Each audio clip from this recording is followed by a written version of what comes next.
Good afternoon.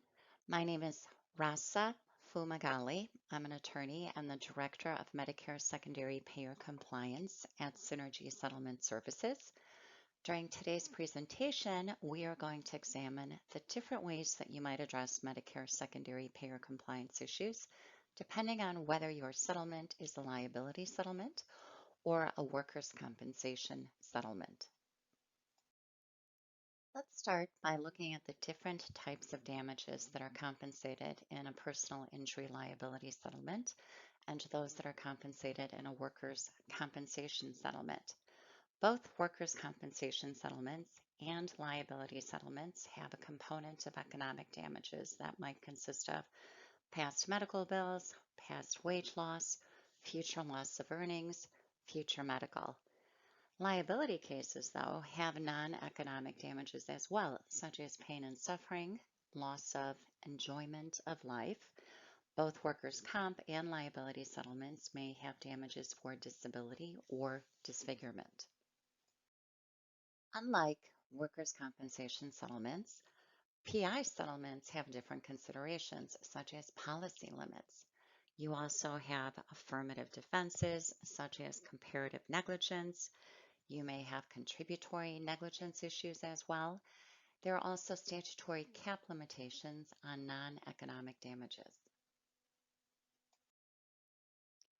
Workers' compensation settlements, on the other hand, have a smaller amount of damages that an individual may be compensated for. You have past medicals, you have future medicals, you have wage loss and indemnity. You might also have vocational rehabilitation benefits as well. Although the buckets of damages in a personal injury settlement and a workers' compensation settlement may be different, both settlements have the same Medicare Secondary Payer compliance goals. Each of these settlements needs to avoid the inappropriate appearance of a cost shift of post-settlement injury-related care to Medicare at time of settlement. When it comes to a workers' compensation case, though, the employer is generally the primary payer for all future injury-related treatment. The employee just has to show that there's medical care that is required to cure or relieve the employee of the effects of the injury. This is different than in a liability case. When you have cases that involve injuries that happen while an individual is performing their work duties, it's also important to know whether the settlement is going to be viewed as workers' compensation under Medicare Secondary Payer Compliance standards or liability. For example, an injury that is going to be pursued under the Longshore and Harbor Workers' Compensation Act is considered a workers' compensation case, while a Federal Employers' Liability Act for injuries that occurred while working for the railroad are viewed as liability settlements when it comes to MSP. Now, both workers' compensation cases and liability settlements have to address conditional payments. Section 111 mandatory insurer reporting issues apply to both as well. When it comes to workers' compensation settlements, it's relatively easy to identify what you were supposed to do in terms of Medicare secondary payer compliance. CMS has put out numerous versions of a workers' compensation Medicare set-aside reference guide over the years. The most recent guide was published on June 6, 2022. It's version 3.7. The guide, which is viewed as the Bible when it comes to MSP compliance, outlines CMS's policies and procedures when it comes to CMS review of a workers' compensation Medicare set-aside. Although the CMS review is voluntary when the settlement meets CMS's internal workload review threshold, CMS strongly encourages that people comply with this recommended process. So the workers' compensation review contractor has outlined what it is that they're looking for when they are evaluating the reasonableness of a Medicare set-aside proposal. They look at evidence-based rationale for the future treatment projections. They look at the recommendations of treating physicians. They look at pharmacy records. And the guide outlines their general diagnostic frequency schedules as well. Since CMS review of Medicare set-aside proposals in the workers' comp space is voluntary, there are many settlements that take place where CMS review is available, but parties choose to avoid CMS review. And there are a variety of reasons why people might fund a Medicare set-aside that is not approved by Medicare. Some of the reasons might be that some of the CMS determinations might be a little bit too generous when it comes to future treatment projections. The process may also be burdensome in terms of all the documentation that you need to gather. CMS, though, of course, prefers to have the final say-so in terms of whether this Medicare set-aside amount is reasonable or not. In 2022, CMS added an additional section to the Workers' Compensation Reference Guide, Section 4.3, that specifically deals with the use of these non-CMS approved products to address future medical care. The most recent version of this section states, as a matter of policy and practice, CMS may, at its sole discretion, deny payment for medical services related to the workers' compensation injuries or illness, requiring attestation of appropriate exhaustion equal to the total settlement as defined in Section 10.5.3 of this reference guide, less procurement costs and paid conditional payments, before CMS will resume primary payment obligations for settled injuries or illnesses, unless it is shown at time of exhaustion of the MSA funds that both the initial funding of the MSA was sufficient and utilization of MSA funds was appropriate.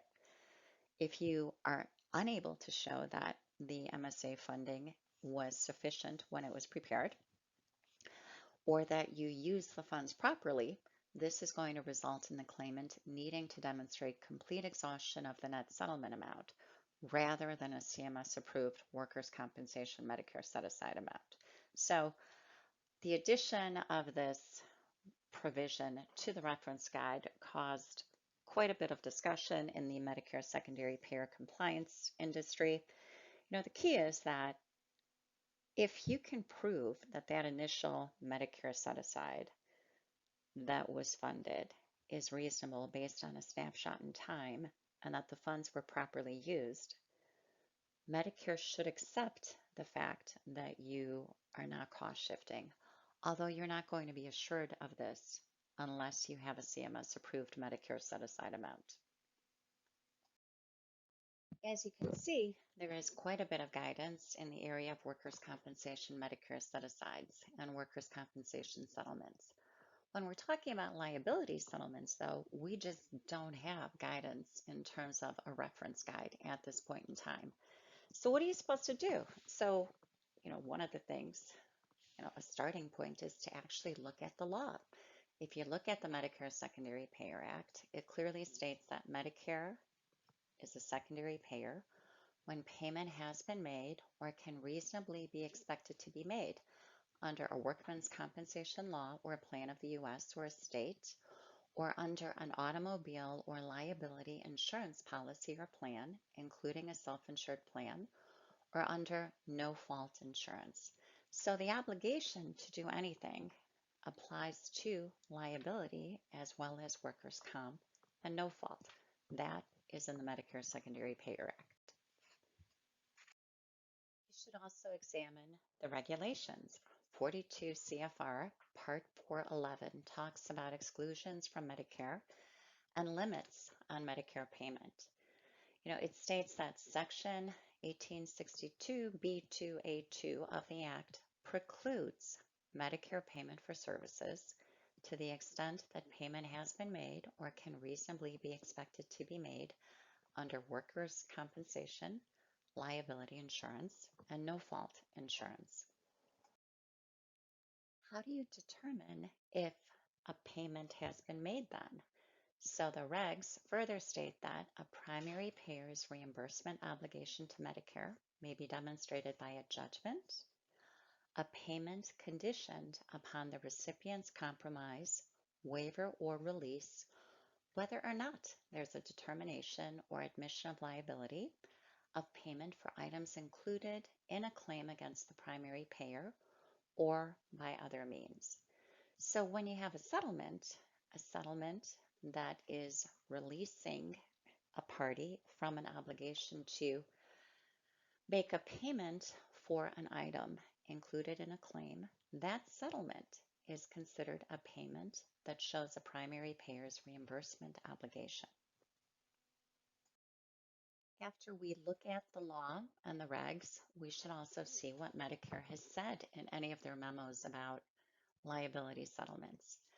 In May of 2011, we have a Region 6 CMS stall cut memo. This memo specifically states that each attorney is going to have to decide, based on the specific facts of each of their cases, whether or not there's funding for future medicals, and if so, a need to protect the trust fund.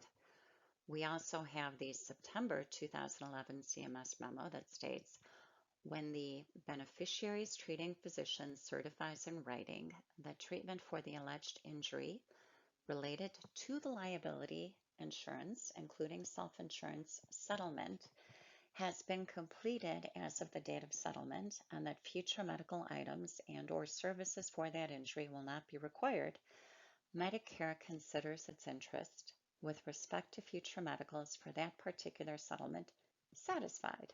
So by reviewing these two memos, it does show you that Medicare views liability settlements to be primary payments, primary payers in certain situations. Last but not least, we should also look at the notice of proposed rulemaking that might provide additional guidance when it comes to liability settlements. CMS has tried its hand at proposed rulemaking for liability settlements as far back as 2012, 2013, but nothing ever happened. They put out a few options, and the momentum sort of just lost steam. In December of 2018, though, Medicare has indicated that they wanted to actually be more proactive in this regard. So notice of proposed rules were put out, and they were continued to June of 2022. So obviously it's been years, but the current version or description states that this proposed rule would clarify existing Medicare secondary payer obligations associated with future medical items, services related to liability insurance, including self-insurance, no-fault insurance, and workers' compensation settlements, judgments, awards, or other payment. This proposed rule would also remove obsolete regulation. So we are still waiting to see what this proposed rule is actually going to look like. It appeared that there was a version that was sent to the White House in March of 2022, but clearly things are still kind of standing still.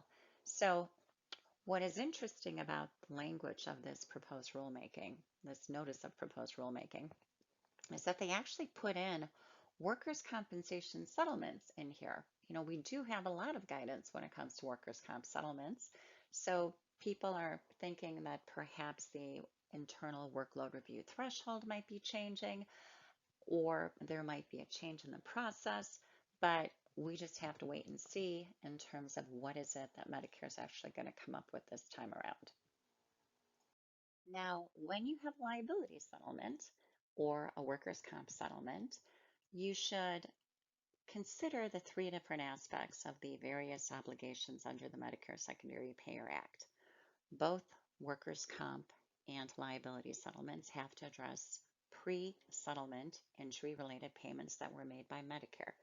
These are conditional payments. So you might have conditional payments made under traditional Medicare Part A and Part B. You might also have payments made by Part D drug plans, as well as by Medicare Advantage plans, which are these Part C plans. They all have the right to recovery under the Medicare Secondary Payer Act. When there's a settlement, you also have to be aware that there's going to be mandatory insurer reporting under Section 111 of the total settlement amount. A workers' comp settlement, for example, will also have reporting when the carrier accepts the workers' comp case. They're going to report an ongoing responsibility for medical. You are never going to have that in a liability settlement, given the nature that, unless it's a no-fault plan, there are going to be disputes as to liability. The payment that is made is going to happen when the case settles. And there's also the third consideration. Well, what about post-settlement injury-related care? We know that in a workers' comp case, you can have Medicare look at the Medicare set-aside proposal and sign off on it. We do not have that review process available when it comes to liability settlements. For those who are new to the Medicare Secondary Payer compliance space, a conditional payment is one that is made by Medicare so that the beneficiary doesn't have to use their own money to pay for the bill at time of service. In a workers' comp case, the workers' comp carrier is paying for the treatment because they are responsible for it. So these payments, if made by Medicare, are called conditional payments because they do have to be repaid to Medicare when there's a settlement, a judgment award, or other payment is made. The Benefits Coordination and Recovery Center is the group that is responsible for ensuring that Medicare gets repaid for any conditional payments that it makes. What happens if Medicare is not paid? 42 CFR Section 411.24 provides a whole list of people that might be subject to CMS recovery actions. We have the primary payer, beneficiary, provider, a supplier, a physician, an attorney, a state agency, or a private insurer that has received a primary payment. In addition to the possible exposure for a Treasury action against you for not reimbursing conditional payments, there's also a private cause of action under the Medicare Secondary Payer Act, which allows for double damages when a primary plan fails to reimburse a secondary plan for conditional payments it has made. So this is something that parties should be aware of and should ensure that conditional payments are addressed in connection with settlements. Key things to remember when it comes to conditional payments: if you get a number from Medicare before the case is fully settled, that conditional payment number is an interim conditional payment number. It may change by the time that you fully settle the case. It's also important to know that you do not reach out to Medicare to get conditional payment information from a Medicare Advantage plan. You have to reach out to the Medicare Advantage plans themselves. There are different reporting requirements. A Medicare beneficiary's report of a claim to the BCRC is different from the primary payer's Section 111 mandatory insurer reporting obligation. You also have to be aware that people can enroll in different plans. And if you have a claim or a case that is sitting in your office for a couple of years, it's always a good idea to update the type of coverage that a person might have been enrolled in when it comes to Medicare. To stay on top of this potential exposure for conditional payment issues, it's a good idea to request copies of the Medicare beneficiary's health insurance cards at the time you are signing the case up.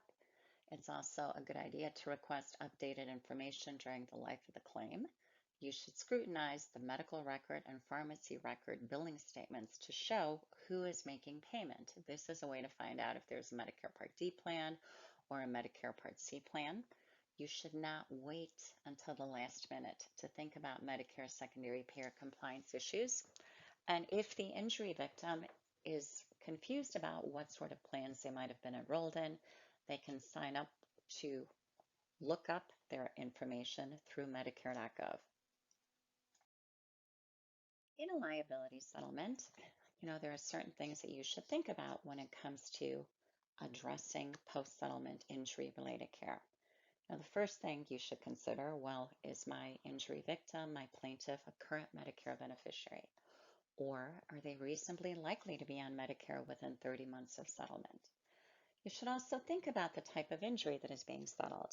Is it a soft tissue injury that is really not going to require any additional injury-related treatment? Or is it a catastrophic injury that is going to require ongoing care? You should look at, does the settlement fund future medicals, or is it a policy limit situation that clearly doesn't have enough in it to compensate the plaintiff for anything? You should also consider, what is the plaintiff's and what is your own firm's risk tolerance? When we're talking about risk tolerance in the context of post-settlement injury-related care, this is a scenario that could come up. Let's say you have a plaintiff, a Medicare beneficiary, who sustained an injury to the shoulder. Their settlement is for $80,000. After the case settles, your client goes in for an additional shoulder surgery that was contemplated in connection with the treatment for this injury. Medicare denies the care because they're pointing out that the liability settlement is primary. Unless your client is aware of this potential issue, you may have a threatened legal malpractice case. A Medicare denial of post-settlement injury-related care may look like this. As you can see, the highlighted text states that your claim has been denied by Medicare because you may have funds set aside from your settlement to pay for your future medical expenses and prescription drug treatment related to your injury. If you are not thinking about potential Medicare secondary payer compliance issues in your liability settlement, you may be presented with some options by the defense when you are working to settle the case. The defense might recommend that you fund a fully funded Medicare set aside, or they might want you to get a letter from the treating physician that states that no future care is going to be required. Of course, if they want you to get that letter, they're also going to point to that letter as a reason to try to lowball you in the settlement. They might also try to get a release from your client that states that they are not going to bill Medicare for any injury-related treatment. These defense options may not necessarily be good options because there's no one-size-fits-all approach when it comes to MSP compliance. You might have caps on damages, there are policy limit issues, procurement costs, liability issues, causation issues. So to fully fund a Medicare set-aside may not be the best course of action or appropriate at all. As the attorney for a Medicare beneficiary, you want to make sure that your client's recovery is maximized. You also want to avoid having any potential issues with Medicare down the road. You want to consider Medicare's interest while protecting your client. And this can be done with either an evaluation that no Medicare set-aside is appropriate because there's no cost shift, or by obtaining the lowest defensible Medicare set-aside in the case. Since parties should avoid cost shifting post-settlement injury-related care to Medicare inappropriately, there are ways to do it without funding a Medicare set-aside. You can have the plaintiff use other non-Medicare health insurance to pay for post-settlement accident-related care. They can, of course, use their settlement proceeds to pay for the treatment, set up a medical savings account, settlement preservation trust, or purchase a structured settlement to pay for any future injury-related care. The way to protect your client's interest in regard to avoiding potential issues with Medicare is to first off think about, well, are they eligible for Medicare benefits? Is future accident-related care a possibility? And you look at whether the case funds future medical. If you are not comfortable with a Medicare Secondary Payer compliance analysis, we would recommend that you consult with experts, advise the client of potential Medicare Secondary Payer implications, and you document your file. Synergy offers a Medicare expert case evaluation service that simplifies Medicare secondary payer compliance for your firm. We recommend that you start early.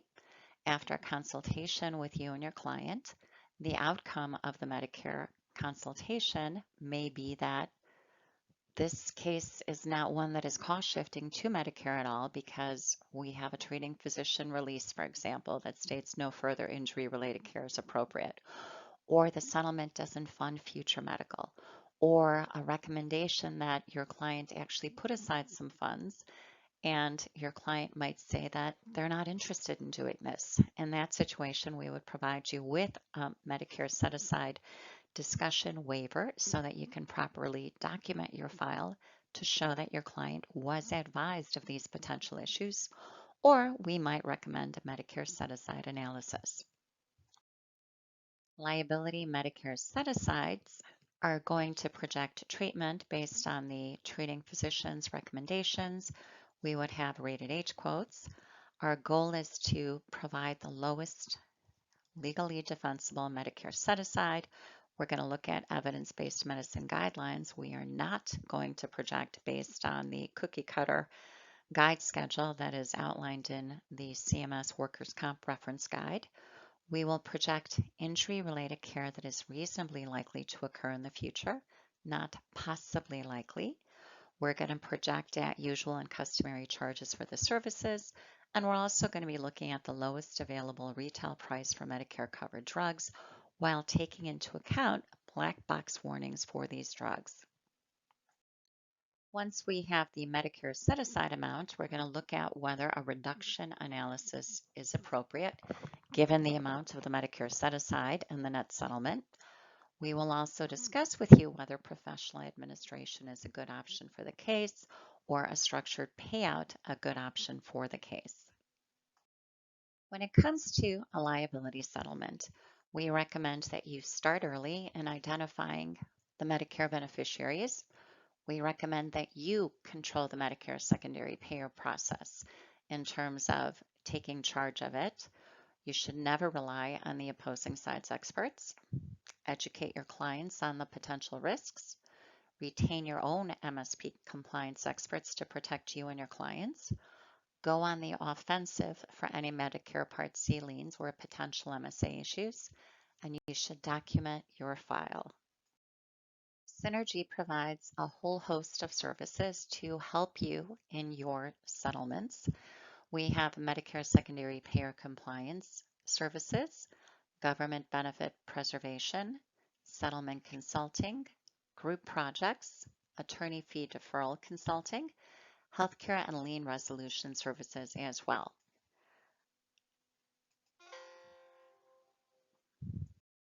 Thank you for your attention and your time. If you have any questions, here is my slide with my contact information. Thank you.